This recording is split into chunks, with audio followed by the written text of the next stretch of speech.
la visita de Zelensky que referíamos antier, primero en el Parlamento británico, pero luego en el Parlamento europeo, con los presidentes Macron, el primer ministro y el canciller alemán también, en fin, una significada visita del presidente Zelensky en Europa. Pues todo ello es el panorama internacional, pero el nuestro, el que nos toca de una manera muy cercana, tiene que ver con Nicaragua hoy. Así es, Vilma, buenos días y buenos días a toda la audiencia de Hablando Claro. Y es que Nicaragua nos conmueve, nos concita, ¿verdad?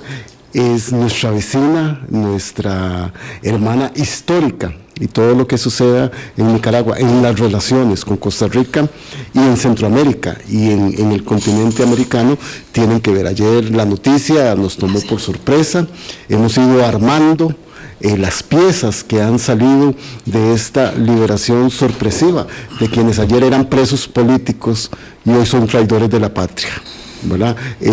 Dos connotaciones injustas para personas que han tenido una lucha férrea en la defensa de los derechos humanos, de la restauración de la democracia y de las libertades en Nicaragua. Y sí, para poder ampliar, tenemos dos queridos amigos hoy aquí en la cabina de Hablando Claro. Sí, a mí me complace muchísimo saludar a Edipcia Dubón. Hace ya varios años que tengo el gusto de conocerla y siempre que necesito algo la llamo y le pregunto, y ella ha estado muy involucrada en la defensa de los derechos humanos de las personas privadas de libertad, acusadas injustamente, como decías, falazmente, pero además torturadas, pero además despojadas de todos sus derechos procesales mínimos, ya no se diga de la vulneración de los derechos humanos. Edipcia fue diputada de la bancada del Partido Liberal Independiente por un movimiento renovador sandinista de aquello que era el sandinismo, ¿verdad?, que ya no es. Y es refugiada en Costa Rica desde los hechos del 2018, que son el antecedente más doloroso y más cercano que tenemos para situar el contexto de la degradación de la dictadura del régimen Ortega Murillo. Y bueno, un queridísimo amigo, exprofesor de la universidad, exprofesor mío, sigue siendo el profesor de muchísimos, que es Beto Cortés. Beto es tico nicaragüense. Y ayer le preguntaba que recordando desde cuándo, claro, desde los 12 años, y es que estos vínculos nuestros son tan cercanos, tan estrechos, y bueno, tiene esa doble condición, no perdió el dejo, no arrastra la R como nosotros tanto, pero aquí está desde que es un niño, y por supuesto lleva el corazón en dos partes, con dos patrias. La patria nunca se pierde, la nacionalidad no se pierde, eso no puede ser por ley ni por decreto. Edipcia, ¿qué tal? Buenos días. Buenos días, tengo que decir que muy bien. Sí. Después de mucho tiempo, creo que es la primera vez que siento que no ando con un peso enorme en mi espalda. Sí. ¿Dormiste tranquila? Dormí con la tarea hecha. Qué felicidad, ¿verdad? Qué alegría en el corazón. Qué dicha. Vamos a hablar de todo eso. Beto, ¿qué tal? Buenos días. Debes ir al doctor Alberto Cortés, sí. y qué barbaridad. Buenos días. No, pues con el cariño que hay, no hay... Lo tomo de esa forma. Boris, Vilma, Edipcia, qué bueno poder compartir este espacio con ustedes. Gracias por invitarme. Qué gusto, de verdad. ¿Algo sabían, Edipcia? ¿Algo se olía? ¿Algo se percibía en el ambiente? Esto de que llegaran tan rápido los familiares a Washington, a mí me tiene anonadada, ¿verdad? Y uno dice, bueno, ¿cuánto se sabía? ¿Cuánto debió haber sabido? Incluso nuestro gobierno, de lo que sucedía, cómo se movió eso. Había que tener pies de plomo para una cosa de esta naturaleza. ¿Qué sabían desde la resistencia cívica nicaragüense? Desde la noche anterior, ya cerca de las 12 de la noche, tuvimos información de que había una reconcentración de los presos políticos, que quienes estaban en casa por cárcel habían sido combinados a trasladarse al Chipote con una orientación precisa de llevar buena ropa. Ajá. Eso era toda la indicación que habían recibido. Algunos familiares pues no lo tomaron con sospecha porque ya se había producido antes, que les exigían ir a medianoche para un trámite, pero pero lo sorpresivo es que no regresaban. Eso ya lo habían hecho, eso de pedirle a medianoche a la gente que se fuera para hacer un trámite. Exacto. Sí. Ya era una costumbre. Sí llamó la atención esa orientación, con buena ropa. Hasta ahí se quedaron esperando, a medianoche, ya en la madrugada empezaron a decir que no regresaban, que había unos rumores extraños, como que los estaban trasladando para otro sitio. La verdad, yo no creí que estuviera pasando algo muy extraño, o sea, más bien pensé que efectivamente estaban inventándose algún trámite loco, porque casi todas las cosas que hacen son bastante descabelladas, pero ya a las 5 de la mañana la información fue, nos están trasladando de país, y está llegando un avión, y lo van a montar en un avión, y se van a las 6 y pico de la mañana. Yo lo vi loco también, y dije, no, miren, cálmense, bueno no es. Esto no tiene sentido, ¿verdad? Esperemos. Sí, no, porque podía ser cualquier cosa. Exactamente. Entonces, en un avión para llevarnos a otro país. No tenía sentido, ¿verdad? La verdad, yo creo que fui bien incrédula, y casi como 1 hora y media después empezaron ya la información más concreta, ya empezamos a tener comunicaciones con la Embajada de Estados Unidos, comenzamos a tener comunicaciones con los familiares para, o sea, que La embajada nuestra aquí. No, la de Estados Unidos en Managua. En Managua. Preguntando ya que sabían, ya había información del vuelo saliendo de Managua a Dulce. Buscamos en las páginas del aeropuerto en Dulce, no había ningún vuelo que llegara de Managua, no tenía sentido un vuelo directo de Managua a Washington. Sí, porque no lo hay. Hay escala, sí, no existe. Entonces era todo como muy descabellado, pero empezó a tomar forma. Y ya quizás tipo 6:40 de la mañana hay una comunicación de Berta Valle en la que dice, ya el Departamento de Estado me confirmó que es cierto, y todo, aún yo tengo que decir que esto no tiene sentido, ¿verdad? Porque en días anteriores habíamos estado teniendo algunas conversaciones, estuvo en Costa Rica la presidenta de UOLA. La tarde anterior habíamos estado como por 5 horas conversando con ella sobre qué posibilidades había de presionar al régimen, qué actores podían intervenir, qué podía ser una motivación para que los liberara, y no encontrábamos, ¿verdad? El escenario era muy cerrado, habían esfuerzos con Honduras, con El Salvador, con distintos países, y era demasiado cerrado el escenario, entonces era sorprendente. Fue un momento de mucha incertidumbre, sorpresa, incredulidad y expectativa. Y luego romper en felicidad. Y luego tengo que decir que fue un momento de esperar quiénes van en ese avión, ¿verdad? Porque, ok, sí, se montaron en el avión, pero ¿quiénes? ¿Cuántos? Hay 2 que no fueron. Las características de los 2 que cabían en esa posibilidad de no firmar la renuncia eran claramente Dora María y Monseñor Rolando. ¿Qué fue lo que nos dijiste ayer por teléfono? Exactamente. Entonces había como sentimientos encontrados, porque pues aunque uno no comparta muchas cosas que hace a veces Dora María, uno lo entiende, ¿verdad? Porque ella tiene esa personalidad, esa carga histórica, y el sentimiento de cómo se va a quedar esta mujer, ¿verdad? O sea, cómo va a renunciar a la libertad, a tener seguridad, a tener comida, salud, a su edad también. Claro, hablas de Dora María y pues obviamente hay gente que no sabrá, ¿verdad? Que estamos hablando de la comandante Dora María Telles, una persona tan emblemática, tan determinante en las últimas décadas de la construcción nicaragüense. Alberto, tan venidamente. Alberto, siguiendo el relato que hace EDIPSIA, un operativo como estos implica negociaciones, implica conversaciones. ¿Qué se sabe de esto? Porque de un lado y de otro están diciendo que fueron decisiones unilaterales. Eso es parte de lo que se puede acordar en la negociación. Digamos que yo no manejo el detalle que maneja EDIPSIA de todo lo que pasó ayer y en estas horas. Obviamente me alegró muchísimo esta acción. Creo que es una acción que va a tener impacto en la trayectoria de lo que va a suceder en Nicaragua, porque no estaban detenidas estas personas por casualidad, estaban detenidas porque eran casualmente, digamos que el grupo que podía conducir un cambio político en Nicaragua, ¿verdad? Entonces, de alguna manera, lo que Ortega y Murillo, la codictadura, porque como es copresidenta, la codictadura podía hacer era cancelar el espacio democrático, y eso fue lo que hizo. Si no lo hubiera cancelado, en una elección mínimamente competitiva, aún sin condiciones plenas, Ortega y Murillo perdían. En el 2021, para la elección de noviembre, correcto, que fue cuando se produce toda esta sucesión de detenciones arbitrarias. Correcto, pero volviendo a elementos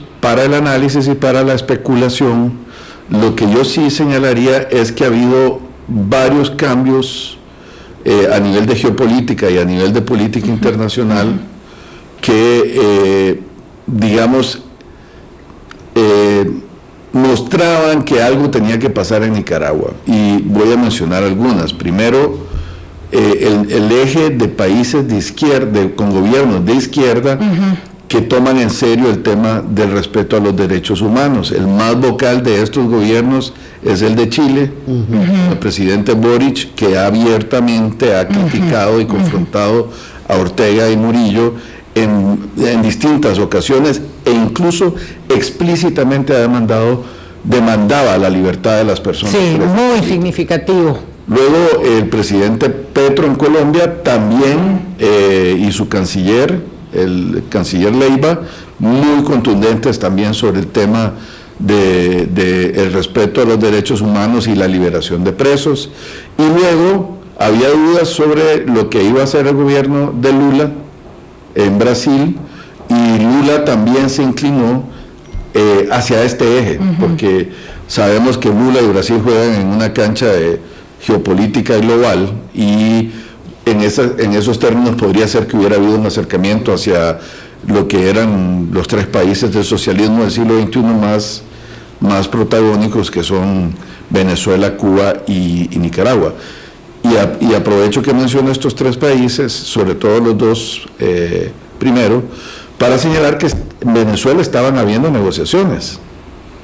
El señor Petróleo, poderoso elemento, obligó a destrabar las negociaciones entre Estados Unidos y Venezuela. Claro. Y hay un proceso de negociación avanzando en México, en el que se están sentando las dos partes, y posiblemente estamos siendo testigos del proceso de transición política venezolana. Para la mira de las elecciones libres, transparentes y con garantía. Eso sería posiblemente el próximo año. Básicamente Estados Unidos descarriló, y sobre todo la oposición venezolana, descarriló al dejar de reconocer, y la oposición venezolana tomó la decisión de no avanzar más con el gobierno interino, asumir que tenía un plazo ya vencido, y bueno, ese canal se cerró, y se está apostando por otra estrategia. Con Cuba hay negociaciones para el tema migratorio y para el tema de seguridad y narcotráfico. Obviamente el tema migratorio aparece como un tema importante en todo este nuevo contexto, ¿verdad? Y era extraño que, habiendo un proceso de este tipo con dos países claves del socialismo del siglo XXI, y tomando en cuenta lo que estaba pasando en estos otros países de América Latina, a eso agreguemos el Vaticano, que no creo que se quedara con los brazos cruzados, teniendo 6 sacerdotes detenidos, Monseñor Álvarez. Me dicen incluso que el Vaticano podría haber tenido una participación activa en este acuerdo, ¿verdad?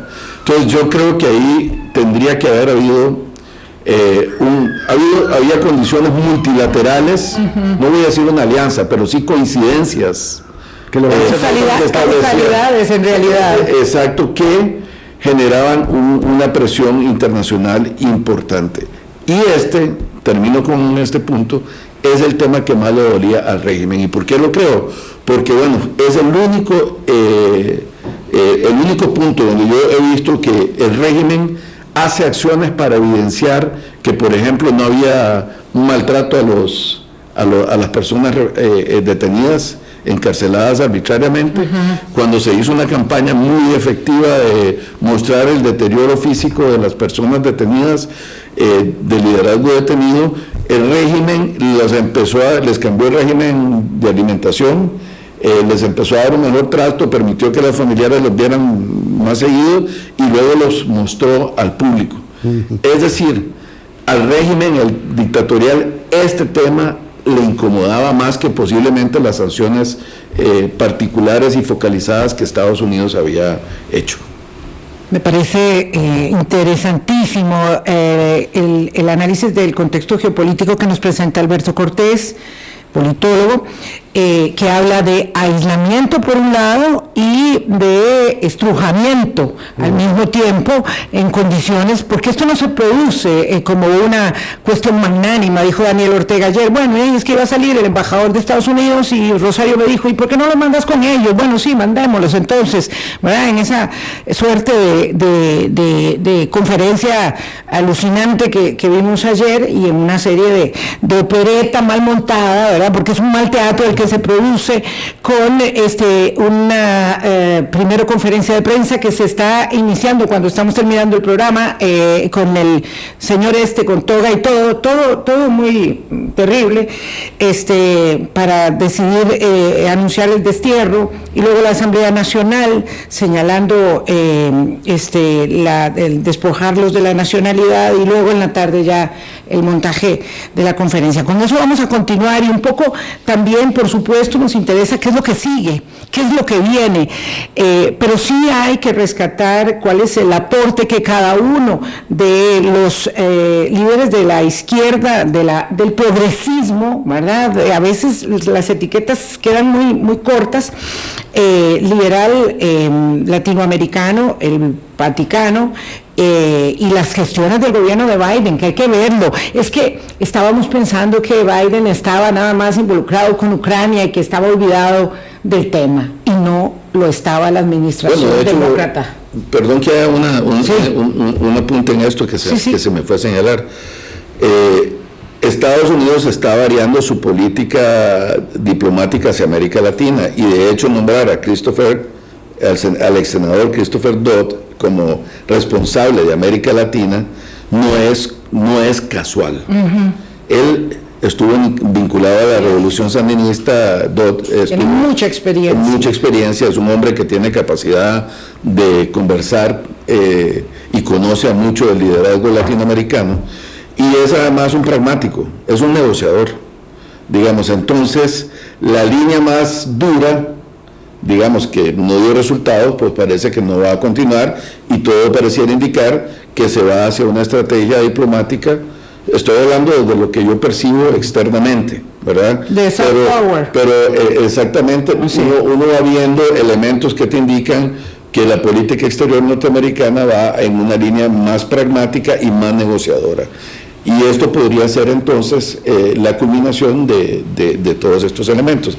Y sobre el discurso de Ortega, efectivamente coincido, Vilma, con vos en que en esa opereta mal montada, que generalmente es lo que hacen, y con ese Ortega que divaga, que delira, etcétera, a mí me queda claro que él está tratando de, digamos, de que no se le caiga su base, ¿verdad? Y es muy común en Ortega tener un discurso para su base social y política, y otro que es el que maneja internamente, lo hacía con el sector empresarial nicaragüense, a quien le decía: ustedes van a escuchar cosas complicadas, pero yo le estoy hablando a mi iglesia prácticamente, a mis feligreses, así que yo les tengo que dar a ellos el discurso que necesitan escuchar para que se queden tranquilos. Eso es un poco lo que está haciendo. Y decir que esa declaratoria de la Asamblea Nacional, todo ese proceso evidencia el nivel de autoritarismo y de arbitrariedad que tiene ese régimen, porque le estás aplicando retroactivamente. O sea, la Corte, el juez sanciona y le quita la nacionalidad a estas personas, y después la Asamblea Nacional modifica para que eso se pueda hacer. O sea, vean el nivel de arbitrariedad y además se lo está aplicando retroactivamente, que es un principio universal del derecho, de que uno no le puede aplicar o ejecutar a una persona con normas que se han aprobado posteriormente de manera retroactiva. O sea, por donde uno lo vea, está claro que es un acto arbitrario que deja retratado ese régimen dictatorial. 821, Alberto Cortés, politólogo, Edipcia Dubón, exdiputada de la Asamblea Nicaragüense 2011-2016, nos acompañan esta mañana. Ya volvemos. Después de estos mensajes, continuamos. Hablando claro. En Grupo Mutual nos gusta ser parte de su progreso con la solidez y la garantía que busca. Diseñamos diferentes propuestas de ahorro e inversión para que el sueño de su viaje sea una realidad, el cambio de su carro sea un hecho y el esfuerzo de su nuevo negocio sea un éxito. En Grupo Mutual enseñamos las mejores propuestas para invertir y ahorrar con atractivas y competitivas tasas de interés, además de transmitirle esta costumbre a los más jóvenes con las cuentas de ahorro infantil y juvenil. Más información en grupomutual.fi.cr. Ingresa a nuestra página y envíe su información www.hablandoclarocr.com. Hablando Claro. Nuestro compromiso es con el país. A raíz de la crisis sanitaria, realizamos arreglos de pago por más de 1 billón de colones.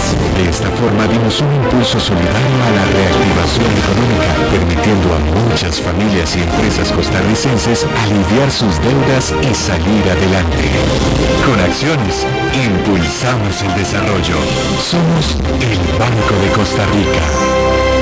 Su opinión a través del Facebook. Búscanos como Hablando Claro CR. Grupo Mutual nos gusta ser parte de su progreso con la solidez y la garantía que busca. Diseñamos diferentes propuestas de ahorro e inversión para que el sueño de su viaje sea una realidad, el cambio de su carro sea un hecho y el esfuerzo de su nuevo negocio sea un éxito. En Grupo Mutual enseñamos las mejores propuestas para invertir y ahorrar con atractivas y competitivas tasas de interés, además de transmitirle esta costumbre a los más jóvenes con las cuentas de ahorro infantil y juvenil. Más información en grupomutual.fi.cr. Análisis, opinión y autocrítica. Ya está de vuelta. Hablando Claro. Colombia. Aquí conversando con Edipcia Dubón, exdiputada nicaragüense, y con Alberto Cortés, politólogo. Hacía Edipcia una recapitulación muy personal de lo que estaba pasando, ella que ha estado en esta gesta para liberar a los presos políticos. Alberto nos abría el foco muy interesante de cómo el espacio político del régimen de Daniel Ortega y de Rosario Murillo ha ido perdiendo debido a un pragmatismo en la política de los Estados Unidos de negociación con aliados que habían históricamente apoyado el gobierno del presidente Daniel Ortega. Y lo que queda muy claro ahora es que tanto a lo interno como a lo externo existe una presión para saber qué es lo que va a pasar con el régimen. Decía el secretario de Estado de los Estados Unidos, Anthony Blinken, que Estados Unidos iba a seguir vigilante del proceso de la defensa de los derechos humanos y de las libertades en Nicaragua. ¿Qué viene, Edipcia, según tu análisis de ahora en adelante? Bueno, primero poner sobre la mesa que quedan en Nicaragua 38 personas presas políticas. Así, que ayer en la conferencia de prensa del presidente Ortega, que refería a Vilma, él descalificó a muchas de esas personas, porque dijo que todos habían sido revisados por agencias de los federales de los Estados Unidos y por el FBI, y él fue descalificando a muchos de los que quedaron allá adentro. Sí, claro. Imagínense que Monseñor Rolando Álvarez dijo, no, me niego a irme, ¿verdad? Él se negó a irse y dijo, yo me quedo, que yo pago el precio por ellos. Él no quiso irse, ¿verdad? Entonces, a decir de Ortega, habría que pensar que Estados Unidos dijo, no, no me lo mande porque está sindicado de terrorismo, entonces no lo quiero. Y esa es una también mala explicación, pero todo esto es para el consumo interno. Efectivamente, o sea, la opereta de ayer estaba orientada para sus bases.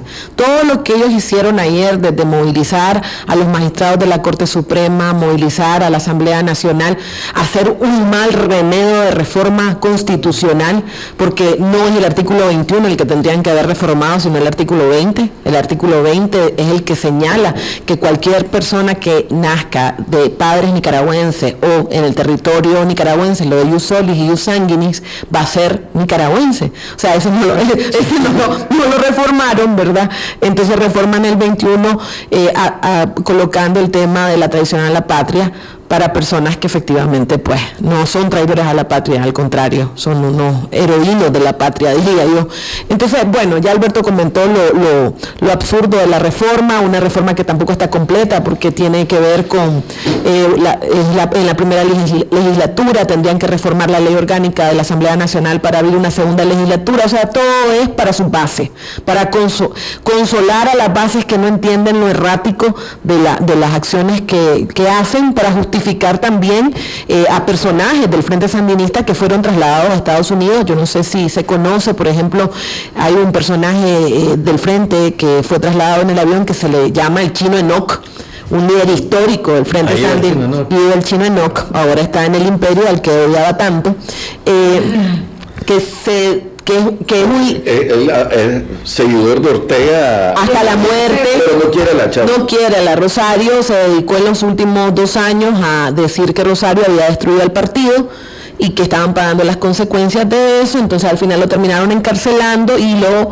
acusaron por narcotráfico y lo montaron en el avión, ¿verdad? Y se fue el Chino Enoch. Entonces igual 3 personajes que eran asistentes de la presidenta de la Corte Suprema de Justicia, que también fueron arrestados y que fueron enviados en este avión a Estados Unidos por estar filtrando información, por estar haciendo cosas que todavía no se conocen con detalle. El secretario de la Sala de Actuaciones de la Corte Suprema de Justicia también fue enviado a Estados Unidos. Entonces ahí hay cosas que a lo interno del Frente Sandinista no se conocen con claridad, pero sabemos que había un resquebrajamiento y había presiones por el mal manejo que se estaba haciendo de las personas presas políticas. Entonces eso está ahí todavía. Creo que en términos netos estamos en una fase de transición, porque este liderazgo político que es muy relevante para el país tienen que entrar en una fase personal de acomodo, emocional, psicológico, y también está el tema de sus familias. O sea, por ejemplo, Víctor Hugo Tinoco, yo lo digo con todo el cariño del mundo, o sea, Víctor Hugo, su esposa la conoció desde que tenía 16 años, nunca se han separado. Y el día de ayer, o sea, Víctor Hugo, que estaba en casa por cárcel, fue sacado de su casa, montado en ese avión, y doña Deyanira se quedó ella, se quedó sus hijas, y como ellos, otros, ¿verdad? Entonces, ¿qué va a pasar con esta familia? Lo que implica el destierro, no sabemos en términos de expropiación de propiedades, de bienes, de cuentas bancarias, cosas familiares, ¿verdad? ¿Qué va a pasar con el patrimonio de estas personas? Ese es un tema que está por verse. Todo el tema de la estabilidad económica, o sea, bueno, llegas a Estados Unidos y ¿qué? ¿Dónde vas a vivir? ¿Por cuánto tiempo te van a dar ayuda, asistencia humanitaria, verdad? 2 años, dice el gobierno de Estados Unidos que los atendería. La permanencia es de 2 años. Pero la asistencia realmente no está claro. Entonces ahí viene todo ese tema de incertidumbre. Unos tendrán recursos y otros definitivamente no. Además que el tema del paro humanitario es que tenés que permanecer por 2 años en Estados Unidos. Este es un liderazgo que no puede permanecer 2 años en Estados Unidos, que necesita desarrollar un ejercicio dinámico con las poblaciones nicaragüenses en el exterior, con las bases de Nicaragua en Nicaragua, y además no pueden gestionar para hacer acciones de incidencia dentro de Estados Unidos. también tienen una limitación por la política norteamericana. Claro. Entonces están limitados para hacer muchas cosas, ¿verdad? Y no sé, o sea, yo no sé si están... La emoción de estar libre y de estar en Estados Unidos no te da tiempo de pensar lo que implica que te lleven a Estados Unidos, ¿verdad? Y eso creo que les va a ir cayendo el guante, como decimos en Nicaragua, en los próximos días. Fuerte, claro, uno no piensa en todas esas aristas, en todas esas consideraciones, no se trata de que llegaron y después de unos días se juntaron todos y dijeron, ahora sí, vamos a rescatar a Nicaragua, porque claro, ayer, Alberto, muchas personas comentaban y decían acá, bueno, pero no dejemos de pensar en Nicaragua, no nos olvidemos de que en Nicaragua todo sigue mal. Obviamente hay presos políticos todavía, los que no salieron, y algunos de esos no sabemos por qué no salieron, ¿verdad? Porque escogieron a unos, claro, podrán haber otros, ¿verdad? Es decir, la daga del terror está ahí bien afilada. Entonces, el régimen resiste, aunque esté acorralado, aunque tenga, porque yo no sé quién se cree en Nicaragua que esta opereta de ayer, digamos, la gente, decía Sergio Ramírez, es que hay que leer esa columna que tanto hirió a Ortega Murillo, porque cuando le dicen a Sergio Ramírez que es un mercenario o un traidor a la patria, bueno, yo creo que es un honor, obviamente, porque si lo alzaran sería terrible, pero Sergio Ramírez dice, un país que todavía no despierta de su pesadilla tras una dictadura y otra todavía más feroz, pero que al despegar el avión que se lleva a los prisioneros desterrados, lo celebra en lo íntimo como una pequeña alegría. Es decir, ¿quién se está comiendo el cuento? ¿Cuánta gente realmente dice quisiera gritar, ¿verdad? Celebrar, y me tengo que quedar callado porque el régimen no tiene el asidero sino el del terror, el de la represión y el de sus hordas, que son las que lo siguen, Alberto? Totalmente. Es claro que este es un régimen que solo se sostiene por esos niveles de represión, de control y de violencia. Y eso no cambia, eso no está cambiando. Sin embargo, en las declaraciones de Blinken, del secretario de Estado de Estados Unidos, es claro que hay un proceso de negociación caminando.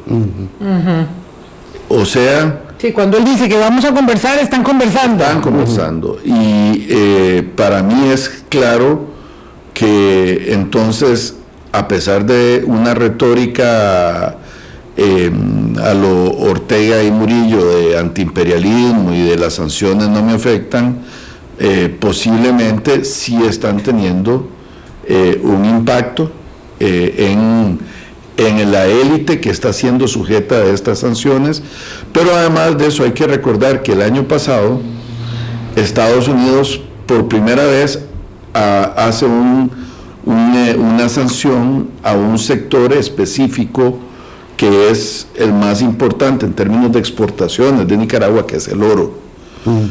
Todavía el año pasado esa sanción... Parte de Cruzitas se lo llevan los de Nicaragua, sí, para exportarlo. Y además de eso, pues que Nicaragua tiene una gran cantidad de concesiones a empresas canadienses, norteamericanas, colombianas, en producción de oro, y es el principal rubro de exportación de Nicaragua.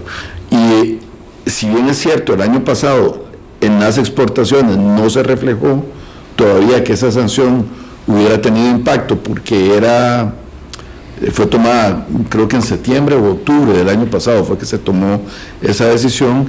Evidentemente esa sí podría tener un impacto en los ingresos. En los ingresos, aunque no tiene una gran cantidad de personas involucradas como trabajadoras. Claro, claro. Es intensiva en empleo, pero sí es importante. Entonces, digamos, creo que el movimiento de las negociaciones con Cuba y Venezuela, es decir, Cuba y Venezuela, más allá de la retórica, avanzando en un proceso de negociación pragmático. Ya no están acompañando. Están acompañando, es como una señal de, mira, no es momento de Exactamente. Exactamente.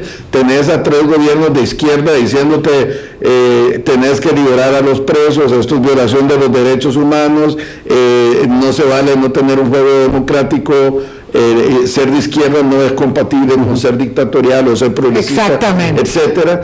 Si vos ves esa combinación, entonces, y también hay elementos que uno no termina de descifrar, pero internamente, dentro del régimen, ha habido una serie de detenciones y de movimientos de figuras claves del orteguismo y de Ortega y Murillo, que los han destituido, que los han metido presos, lo cual evidencia sí, a los propios correligionarios de antes.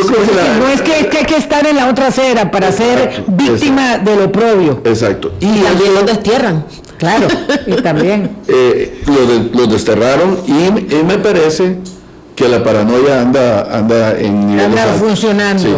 Es decir, hay desconfianza interna y ese es un partido que tiene una larga trayectoria de conspiración, y eso obviamente claro. Rosario Murillo y Daniel Ortega lo saben, y posiblemente hay un proceso de espionaje entre ellos. Y ahí deben tener a alguien que pueda hasta los alimentos, seguramente. Como detalle, por ejemplo, ayer en la conferencia de prensa, Daniel Ortega menciona a todos los que están en la mesa, y la que no está en la mesa es la presidenta de la Corte Suprema de Justicia, la más afectada con los presos de adentro del Frente Sandinista. O sea, 4 de los de miembros del Frente Sandinista iban en ese avión, que trabajaban directamente con ella. Su jefe de despacho iba en ese avión. Entonces dice, la Albaluz no está, es que anda terminando unos trabajos, la Albaluz, pero ya va a regresar. Quisiera mandar el mensaje. Quisiera puntualizar en esto último que están diciendo Edipcia y Alberto, porque es muy importante. Casi nunca analizamos la salud mental de quienes nos gobiernan y de quienes sustentan el poder. Ayer que estaba yo escuchando la conferencia y ahora retomando algo que dijo Alberto, que Daniel Ortega divaga y delira, le decía yo que primero está delirante y por eso es que divaga. Este tipo de personas con comportamientos erráticos en su salud mental, comienzan a tener comportamientos dispares, que no tienen sentido. Y pareciera que estamos en un momento como estos en el régimen de Daniel Ortega. Alberto, ¿y qué podría esperarse la ciudadanía nicaragüense ante los arrebatos por esta situación que está viviendo en este momento el país? Tal vez, yo lo que sé, bueno, lo de la demencia, decrepitud y evidentes elementos de demencia senil, uno de los... Son evidentes. Son evidentes, ¿no? La forma en que él camina ya, como que le cayó la edad de una forma muy pesada, pero, digamos, más allá de lo personal, a mí me parece importante señalar que una característica de los regímenes autoritarios y totalitarios es que el círculo de hierro que rodea al grupo que conduce el proceso, al final genera una dinámica de terror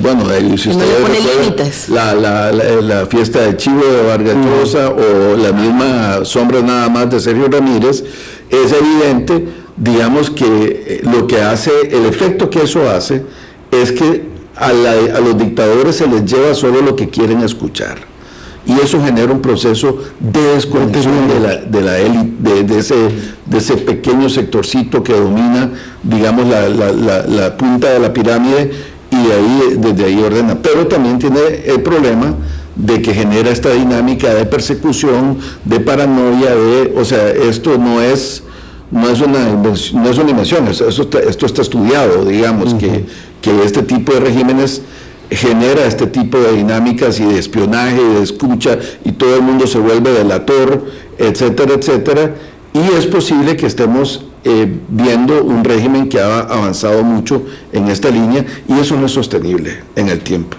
¿verdad? Entonces, el último elemento que agregaría es que este proceso de liberación de este liderazgo de la oposición también va a fortalecer, creo yo, inevitablemente, a un grupo mucho más articulado, con una vocería mucho más potente de la oposición, que puede empezar a proyectar una imagen de que sí hay alternativa a Ortega, porque un gran tema que siempre obstaculiza un proceso de transición es la percepción de que al otro lado no hay nada y que el vacío generaría un caos. Sí. Y eso yo lo he escuchado en muchas personas que toman decisiones y que están vinculadas a la política exterior. ¿Cómo va ese proceso, Edipcia, está fragmentada la oposición, como decías ahora, ¿qué marco y qué estructura van a tener los desterrados allá en Estados Unidos? La verdad es que es complejo, o sea, desde que estas personas fueron arrestadas, las plataformas de oposición fueron minadas. Y realmente la movilización del liderazgo emergente hacia Costa Rica, Estados Unidos y España y la sobrevivencia de este liderazgo no ha posibilitado consolidar una plataforma opositora sólida. La expectativa era de que efectivamente cuando estas personas fueran liberadas pudiésemos avanzar en esa consolidación. Sin embargo, creo que va a tomar tiempo, pues, porque... ¿Cómo se comunican ustedes, usted que está aquí en Costa Rica, con estas otras personas que conforman la oposición en el exilio? Bueno, lo que pasa es que nosotros, de alguna manera, yo vengo de mucho antes del 2018, nos conocemos muy bien. O sea, ayer tuve la posibilidad de hablar con Dora María, con Ana Margarita, con Suyen, con Miguel Mora, con hablando de toda la gente que llegaba a Washington. Estaban ahí, estábamos hablando y saludándolos, viéndolos y fue muy emocionante, ¿verdad? Pero también el nivel del impacto físico de haber estado privados de libertad por más de 600 días, el cansancio acumulado, el estrés, la incertidumbre de lo que significa eso, les va a llevar tiempo. Claro. Muchos de ellos, por ejemplo, Ana Margarita decía, no he tenido oportunidad de hablar con mi mamá, su mamá tiene cáncer, el régimen no la ha dejado venir a Costa Rica a hacerse tratamiento. Doña Pinita Gurdián había decidido no salir de Nicaragua hasta que Ana Margarita estuviera libre. Entonces hay una serie de reacomodos personales, familiares, que también van a darle un espacio, un compás de espera al proceso de reorganización de la oposición. Creo también que algunos, por sus condiciones físicas, van a tomar otras decisiones también familiares. O sea, Juan Sebastián Chamorro, cuando le preguntaban ayer, uno de los ex candidatos a la presidencia, ¿qué sigue?, dijo familia. ¿Verdad? Entonces aquí hay un proceso, hay que tener un poco de paciencia y eso es complicado porque también hay una demanda desde la comunidad internacional de ver esa consolidación de la oposición, de tener un liderazgo claro, de tener una propuesta, pero este es un proceso político y a la vez un proceso social, toma tiempo, o sea, porque somos personas. O sea, yo misma, desde que salí el 2018 a esta fecha, no soy la misma. Claro.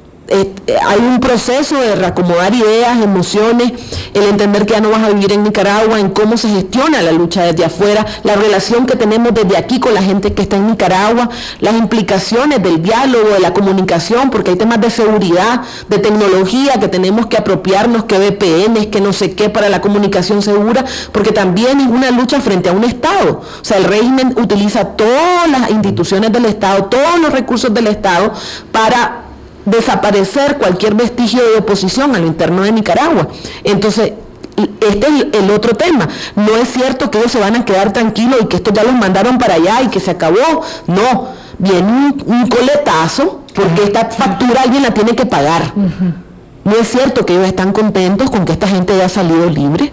Los tenían ahí, los tenían subyugados, que nunca les permitirían volver a ver la luz. Exactamente. Entonces ayer doña Rosario era súper magnánima, ¿verdad? Diciendo hasta que los niños ya iban a poder ver a sus padres, que ellos eran víctimas del imperio, eran víctimas de ellos, no del imperio. Entonces, la verdad es que es un momento de incertidumbre, ¿verdad?, de cómo se va a configurar esto.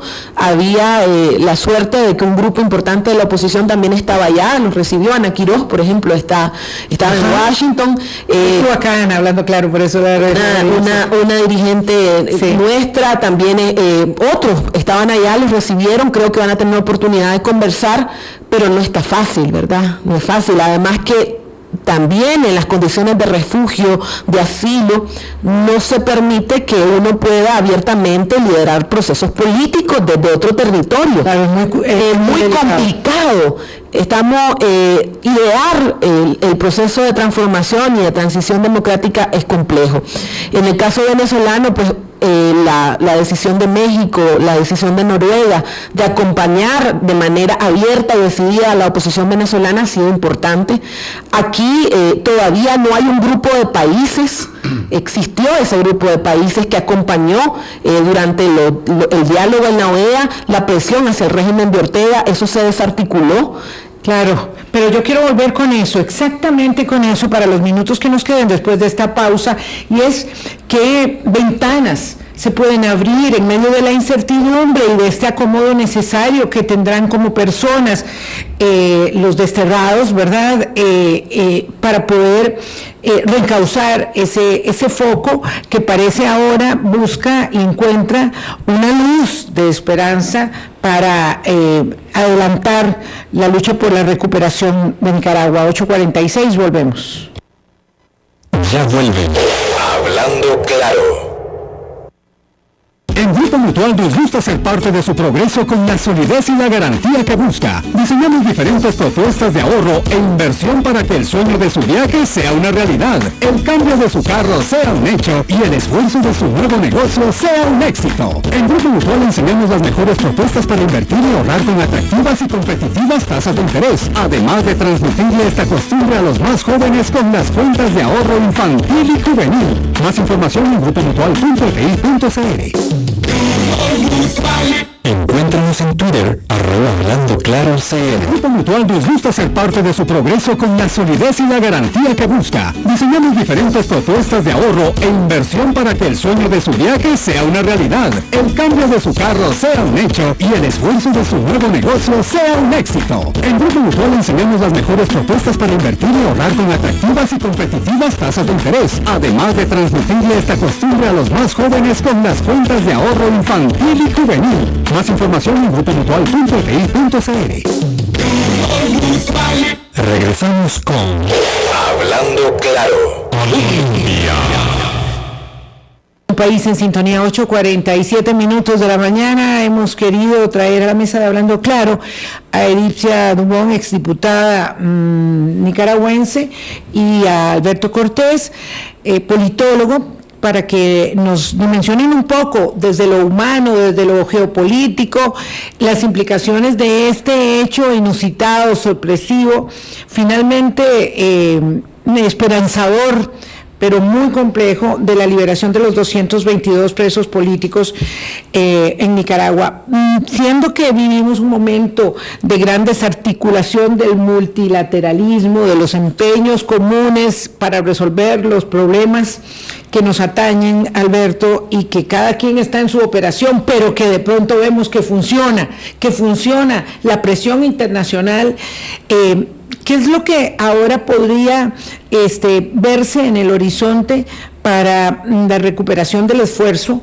Es que de pronto uno piensa que no se pueden derribar las dictaduras, y Nicaragua tiene esta experiencia de una y otra que es tan dolorosa. ¿Algo se puede ver positivo? Sí, lo primero es que Nicaragua es un laboratorio intenso de política, lo ha sido a lo largo de su historia, entonces también ha tenido momentos democráticos, y ha tenido un momento democrático y una transición democrática de la que Nicaragua misma puede aprender. Yo siempre insisto en ese tema, digamos que tuvo la transición de la dictadura somocista al proceso revolucionario, y luego tuvo la transición del proceso revolucionario hacia un régimen político democrático liberal. Ahí hay mucho de qué aprender, pero para efectos de lo que viene, sin duda, más allá de las dificultades que ha señalado Edipcia, que son a tomar en cuenta, que no son temas menores, sin embargo yo creo que una buena parte de este grupo posiblemente va a seguir en la parte política. Creo que ese grupo va a tener una gran autoridad moral en la conducción de este proceso. También se van a decantar liderazgos, o sea, sí, va a haber gente que va a decidir priorizar la parte personal, la parte familiar, eso va a pasar, pero también va a haber otras personas, yo no tengo duda, por ejemplo, ayer vi las declaraciones de Félix está en una línea, Maradiaga está en una línea combativa. Sí, hoy da una historia, una entrevista exclusiva al País de España, narra los oprobios de la cárcel, ¿verdad? Muy interesante, y además eso tiene una repercusión, es decir, la voz de Sergio, la voz de Félix, la voz de Dora María, o sea, esa gente, Lester, Alemán, los que puedan tener ese arresto van a jalar internacionalmente. Habrá que ver, digamos, también, cómo eso les conecta, cómo esa experiencia que vivieron les conecta, cómo se conecta con el resto del activismo político y social que ha venido trabajando desde el exilio, pero yo sí creo que va a haber un fortalecimiento, de acuerdo con Edipcia, en que esto no es un proceso inmediato, que esto es un proceso, y el proceso requiere su tiempo, digamos, para reconstituir liderazgo, crear una alternativa, etcétera. Creo que hay elementos que evidencian que podría seguirse avanzando hacia un proceso de transición política en Nicaragua. Esa es la impresión que tengo, y que esto no es un tiro al aire, ¿verdad? Yo creo que esto no es una golondrina que no hace verano. Yo creo que hay un proceso más amplio que lo que tenemos capacidad de ver, porque son procesos subterráneos, son procesos de negociación. Ayer Ortega lo mencionó, las dos partes guardaron silencio y secretismo, y de hecho no se filtró la noticia. Así es. Entonces, ahí no se sabrán cuántos elementos se están negociando, pero creo que el proceso no para ahí, por lo que insinuó el secretario de Estado Blinken, ¿verdad? Cada vez iremos viendo más cómo hay información sobre esto. Lo cierto es, lo que podemos lograr concluir con lo que nos dicen Edipcia y Alberto, es que esto es un parte de aguas de un proceso que viene, que no sabemos desde cuándo, y que tendrá nuevos episodios. Sí, efectivamente, yo creo que estamos más completos ahora. Correcto. Había una parte de la oposición que nos hacía falta, y están aquí ya, van a entrar en esa fase de recuperación personal y de recomposición personal, pero están, su compromiso es innegable,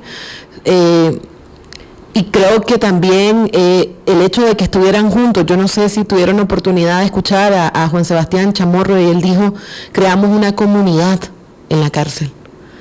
Entonces eso también allanó las diferencias ideológicas, creo, y va a ser mucho más fácil trabajar para construir esa alternativa política.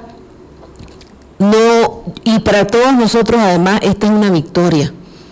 Ortega tuvo que doblar su rey, y creo que el pueblo de Nicaragua también recuperó la esperanza, porque parecía, como usted decía, que las dictaduras a veces uno no las puede derrotar, pero esta es una victoria. Sí. Entonces estamos y tenemos que reivindicar esta victoria, tenemos que darle esperanza a los nicaragüenses de que sí vamos a trabajar por la transición para poder recuperar nuestro país. No hemos cejado, pero el foco estaba en la liberación de las personas políticas, no en la construcción y la reparación de los espacios democráticos, pero ahora sí vamos en esa dirección, y creo que más tarde o más temprano esta dictadura va a caer, y todos nosotros vamos a regresar a nuestras casas y con nuestras familias y hacer lo que tenemos que hacer. Ayer lo sintetizaba en una frase muy potente Sergio Ramírez, que decía, vuelan al destierro, pero vuelan a la libertad. Así es.